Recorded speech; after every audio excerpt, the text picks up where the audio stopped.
welcome to Ampersand Unique Gifts and Home Decor. My name is Sarah.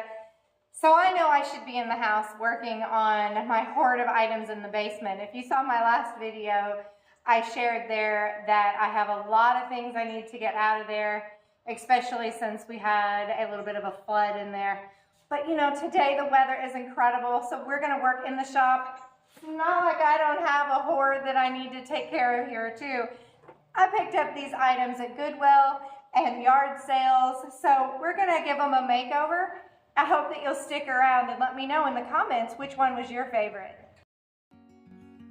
We're gonna start today with this little shelf towel rack contraption, and I am going to take it apart so that we can paint each of them separately. The shelf part is metal and it's all rusty and needs a revamp, and while I do like the idea of the wood color shelf, I want to do something just a little bit different, and I'm going to try to make it maybe, I don't know, a little farmhouse. But we're going to start with cleaning all of these items as our first step, and I use Crud Cutter and then I use water to rinse it. It just is a good way to make sure that you get any crud off of there, but I always rinse it very well with water. Especially painting, you want to make sure that you don't have anything on there that's going to cause it to not adhere. And that being said, I am going to prime it with shellac because that wood just screams bleed through to me. It's a little bit orange for my taste, and I just want to make sure that it doesn't come through my white paint. First of all, we're going to paint our metal with some black enamel. It just gives it a refresh look and ensures that any rust or anything is not going to come through and ruin the shelf for anybody that owns it in the future.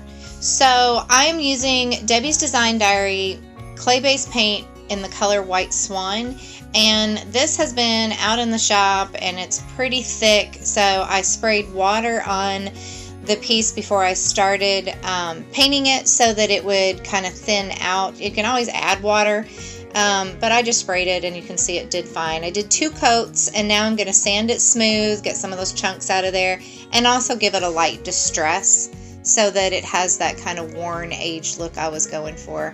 And the clay-based paint needs to be sealed, so I'm using a wax. It's Varathane Wax in the color Natural, and I just wipe off the excess and then reinstall that shelf. And this one was absolutely easy peasy. I display it, of course, as kind of with kitchen items, but it would be great in somebody's powder room as well. This next one kind of makes me sad. It was really obvious that it was handmade and somebody hand wrote that on there.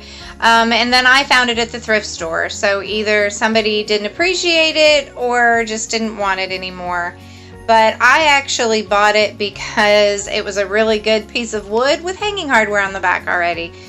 Using a rougher grit sandpaper, I'm going to go ahead and sand off all that raised lettering and just making sure that it's smooth so it doesn't bleed back through my design, because I'm going to give this a look of my own.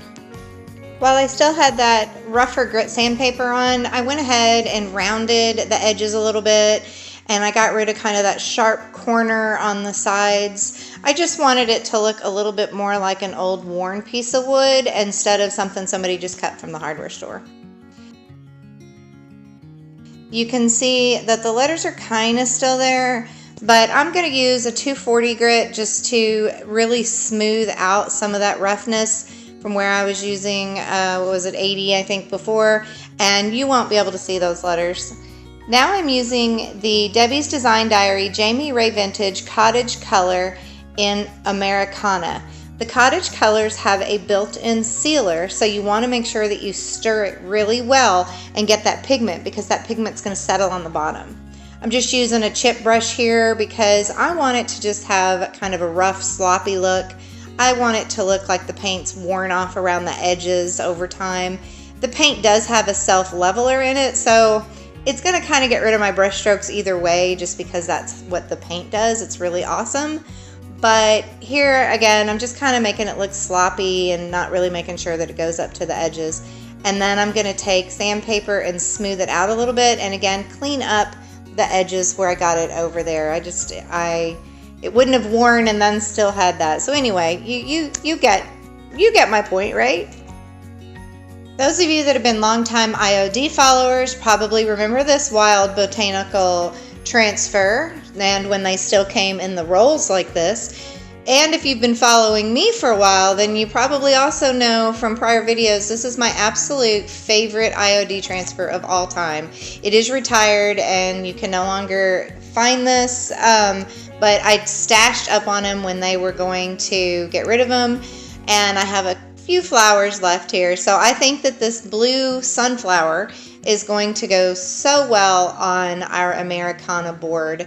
So I'm just going to cut it out and remove the backing, center it in the middle of my board there, and then using the plastic transfer stick that comes with all IOD transfers, I'm going to give it an overall rub just to kind of help it adhere down all over. It has a little bit of tackiness in it, so it'll kind of hold it there, and then I'll pick a spot where I'll just be committed to that's where I'm going to start working really hard to make sure each side is adhering to my board. Because that paint has that sealer in it, I did not have to seal it separately before applying my transfer. And I like to go all the way around the edges and then kind of work my way back to the middle. So you'll see I kind of jump around to each of the edges and come back to the middle. It just helps it from when you get to one side, if you only work one direction, when you get to that side, sometimes it will slip and then you will break off a piece right at the end. So then I just picked up another little extra piece of that carrier sheet and I'm rubbing it all over. It's called burnishing. It's making sure that it is adhered everywhere. But wait, there's more. What is better than a beautiful wall hanging with hooks? So I thought I was just I used tape to kind of measure and make sure they were even, and I thought I was just going to stick those screws right down in there, and discovered it would be easier to make some just small pilot holes, a little bit smaller than my screws. I put tape on my drill bit there to make sure I didn't accidentally drill all the way through my board. And I went ahead and did the 4 holes. I used my screw to kind of mark where they needed to be. And then I'm drilling each of them in, and we'll try to add my screws. They go in much easier this time. Just to add extra protection against anyone's wall, I'm going to add these felt circles to the back, down kind of toward the bottom where the hooks would be, and if you picked things up and hung them on the hooks and took them on and off, I want to make sure that it's not shifting and it protects the wall. I also sealed that transfer in with my Varathane Wax, but I didn't show it here. I think it is absolutely beautiful. It just is one of my favorites for sure. Our next project is this big frame made out of like old barn wood, and I honestly thought this was handmade, but when I pulled the Goodwill sticker off, it was right over top an old Hobby Lobby $29.99 sticker. I do still think that someone added those wires across there. I went ahead and removed them. One of them still had a little broken clothespin, but that's not the look I'm going for. I'm going to give it kind of a dry brush and help lighten up that frame with some white Swan. And I didn't have any plywood big enough, so my parents saved the day. They actually had a piece of Luan that they gave me, thank you. And I cut it to size and am going to use this in the back of my frame.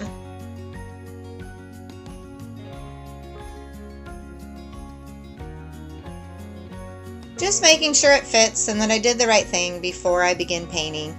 So I am going to cover the entire thing with white Swan because this is going to be the backing behind my decoupage paper. So of course, obviously adding water because my paint is so thick, and that goes on much smoother and helps me to cover the entire piece and help that paint stretch farther. Once my whiteboard is completely dry, we begin the most challenging part of all of the projects from today's video. Decoupaging a large Longhorn on a board. I am using polyacrylic today as my decoupage medium. There are lots of different things that work very well, but because I am out in the shop today, I'm using what I have out here, and I have used polyacrylic lots of times, and it makes a great decoupage medium. So I'm going to use a starter strip, making sure that I get very well around the edges, and then I will fold it down and gently kind of just make sure that it is all adhered. I'm going to try to get rid of the wrinkles, and then I will fold it back and add another strip. And as I'm doing this, I am not even thinking, I'm so nervous about getting that large piece on there that I'm forgetting all of my decoupage, tips and tricks that I've learned over this time. I'm thinking, okay, get lots of the decoupage medium down, make sure to get on the edges, go a little bit at a time, and I'm thinking, all right, I'm doing great.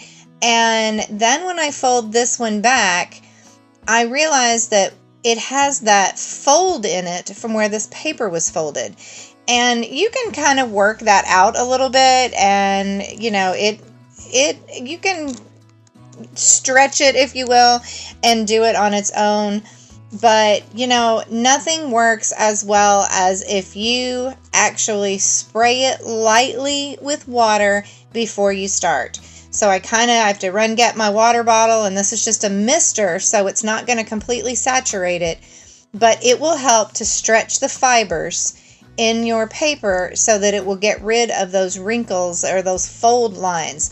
Now, I had trouble here, and you guys, I have to admit, I was so lucky with this.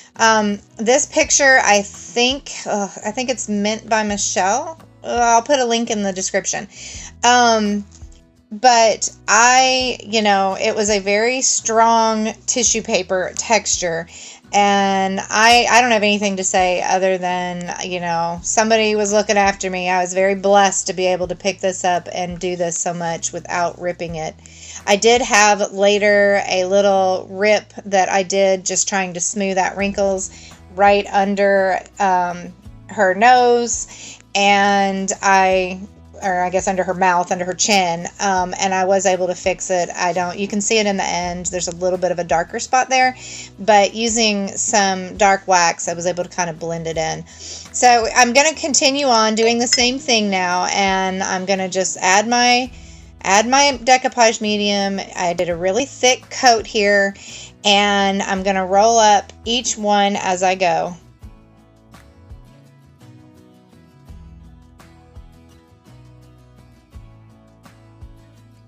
Now what you see is I keep rubbing my hand over it, which again is forgetting all the tips and tricks. So I eventually go back and I get some plastic wrap, except I don't really have any plastic wrap out in the shop. What I do have is press and seal. So I grab a sheet of the press and seal and I kind of wad it up, and I'm using it because you don't really know how rough your hands are until you're trying to rub it along wet decoupage paper. So I continue on, and instead of using my hands, which sometimes will accidentally grab and stick and rip your paper, then I'm just gently using that wadded up piece of press and seal. And you see me going fast, and I've sped it up, so I'm not going as fast as it looks, but I am just barely touching it and really keeping it a light touch. And as I am getting to the end, my little piece of press and seal has started to get wrinkles and get rough, because that's what press and seal does. So I do here at the end up just putting my hand in a plastic bag, which would have made sense as well. But that plastic bag does the same thing that a normal piece of plastic wrap would do, and that is create that smooth texture to get the wrinkles out. And of course, this board wasn't completely smooth, and the pattern on the picture shows variations, so it's fine if it has some wrinkles. I think it turned out great. I wasn't trying to get every wrinkle out. After I let it sit overnight and dry, and I do not put a top coat over it until the bottom has completely dried. So you did not see me seal the top and put that polyacrylic back on top. What you're seeing now is just using sandpaper to cut the edges off so that it has that nice crisp look, and you don't worry about trying to cut it. And always make sure you go against it and don't pull up, or you might pull your paper off. And now I did 2 coats of the polyacrylic on the top, letting them dry completely in between. And once that is dried, I am going to put my frame or put my picture in the frame, making sure that it is upright because it does still have the original hanging hardware on there from where I bought the frame. And I'm going to stick it in there and use this amazing little, it's those little black points from picture frames, and that is a driver that puts those in there. I'll have the link for that for my Amazon store in the description. And then I am going to put this craft paper on the back just to hide it and make it look a little bit more finished. If I was just going to keep it home, I probably wouldn't care. But when I'm selling things, I really want to make sure it has a much more finished look. I just used hot glue to attach that paper on there. But then you can see a picture of when I came in and I added paper tape around it to kind of finish it. But I think she's beautiful. You can barely see that little place down under her chin that I had to repair and add the wax. Okay, so I want to make a point today, and that is that most of the things, or all of the things, that I picked up and that we're upcycling in today's video were totally fine in their original state. But I wanted to give them a look that was more my style. So, like this shelf, for instance, I paid $3.50 at Goodwill for this. It still has the original Hobby Lobby $34.99 price tag on it. I liked the industrial look and the idea of it. I do not like the faux finish on this wood. It is real wood. That's a bonus. But the bottom is painted silver, and it kind of picks up the silver that's through this. Don't like that at all. So we're going to take it apart. We're going to redo this board, and then we're going to put it back together. And it's really not going to be much different, except that it's going to be a little bit more my style. So that being said, today I hope that the video has inspired you to look at items when you're thrifting, think about what they could be, not just what they are, and then maybe even look around your own home if there's things that you'd like to give a new look. So anyway, let's get back to it. All right, so like we said, we're going to take this hardware off and set it aside so that we can begin to sand and try to get this silver off of it. I'm sure that it was someone's style, but it was not my style. And I am going to sand all that silver off. It goes down to the natural wood. You know, I speed it up here, and you can see how fast it looks like I'm going. But in all honesty, it took like 3 minutes to get all the color off of the back side of it. It was real easy, but when I got over here to the front, it has this like faux texture that apparently they had some kind of tool that tried to make it look like old barnwood, and that silver was really down in there. So I switched and used a much heavier grit and was able to clean it, not completely off, but much, much better. So now I am adding water to we're going to start on the bottom of it. And then I'm going to use that Waverly wax, the color's antique, and I'm just going to put it right on there, use a rag. I'm wearing gloves just because I always oh, I didn't use a rag, I'm sorry. Use a rag to wipe off the excess. But I'm wearing gloves because it gets under your nails and will make you look absolutely disgusting, like you've been digging holes with your hands. But then I use a rag to wipe off the excess, but I just used a chip brush to apply, and I love that look, but not the silver. So we're going to do this, and then we'll flip it over. We're going to do exactly the same thing. And again, where I was able to get the color off the top part of the groove, it stained it, but you can still see that light down in the texture. But because of the antique wax, it made it not look silver. It just looks like it was kind of an old white color. So, and these got dusty sitting there while I was sanding everything. So just using my shirt to clean them off. And then we're going to reattach the hardware and put it all back together. And again, it is much more my style now, and it still has that industrial look, but not quite so fake. And I couldn't really get them hung on the wall because I didn't have anywhere that I had screws that far apart and perfect. It's roughly about the stud distance. So if you wanted to hang it on the wall, you could get it to hang with right on the studs. But anyway, you'll see, I just set it down on the floor and tried to give you the look as though it were hanging. But let me know, silver better, or you like the natural brown?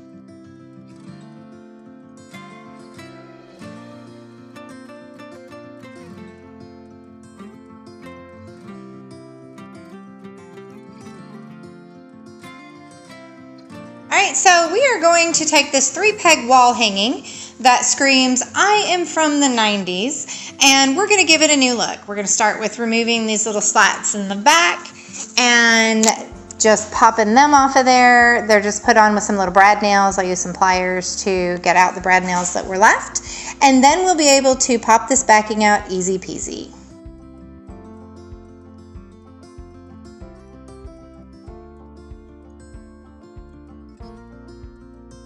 Once we released the backing, I started to pull off what always seems like a wallpaper border. This is like the third one of these little things that I have redone, and it really just feels very much like it's wallpaper, but nothing that some water and my little scraper couldn't handle in probably less than a minute, minute and a half tops.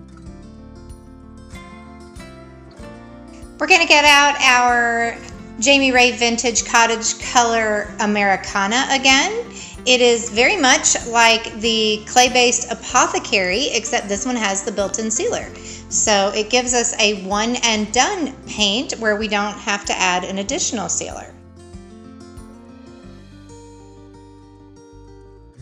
So it looks a little streaky on the first coat, but remember that we were putting it on a really slick surface. So that second coat goes in and gives me that overall coverage that I needed.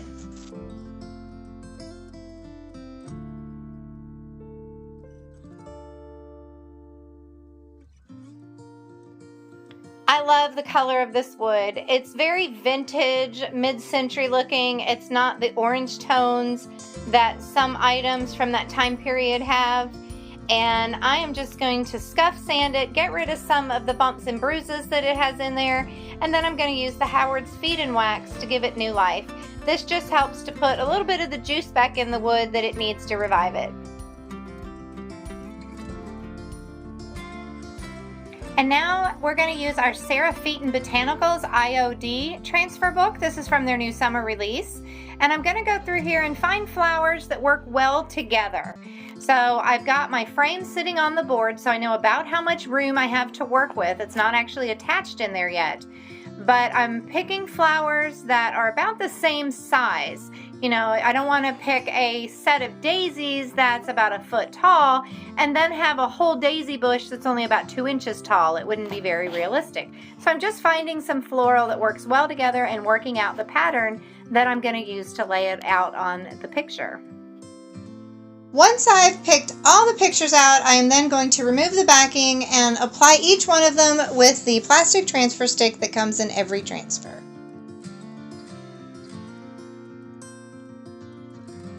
Now I'm using Sweet Pickins Dark Oil Wax because I want to age this a little bit. It's very bright and I just want it to have a little bit more of a vintage look. And this just helps darken the transfers and the board both. You know, you just kind of wipe it on and then you wipe off the excess and it helps to give it that nice age look. I needed to seal my transfers anyway, so this is a good way to seal in my transfers. Now I'm going to apply the backing on there. I'm going to use my handy dandy picture rivet driver tool. I don't know what it's actually called, but I'm so glad that I got this because it is really making short order of being able to put these pictures back in these frames. You know, before I was using staples and they would never go in the right angle, or I was using brad nails and they would come through the frame. And so this gives me a really nice way to do this, not having to mess with finishing nails, brad nails, or staples. Here is the last project of our video.